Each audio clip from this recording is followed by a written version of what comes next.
आज मैं यहाँ आपको जंघा के 4 व्यायाम बता रही हूँ जिससे आपकी जंघा पतली करने में आपको बहुत सहायता मिलेगी। इस व्यायाम को आपको 15-15-15 के 3 सेट लगाने हैं। आपको जो भी लक्ष्य प्राप्त करना है उसके लिए आपको हमेशा धैर्य और केंद्रित रहना पड़ेगा।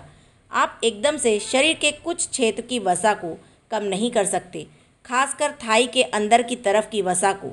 वजन कम करते समय शरीर की वसा पूरे शरीर से तो निकल जाती है, लेकिन आखिर में महिलाओं की जांघ के अंदर की तरफ की वसा को ही पतला और आकार लाने में बाकी रह जाता है।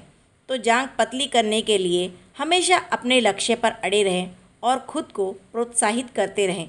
शरीर में अतिरिक्त चर्बी केवल शरीर के ऊपरी हिस्सों में ही नहीं होती, बल्कि ये शरीर के निचले हिस्से पर भी हो सकती है।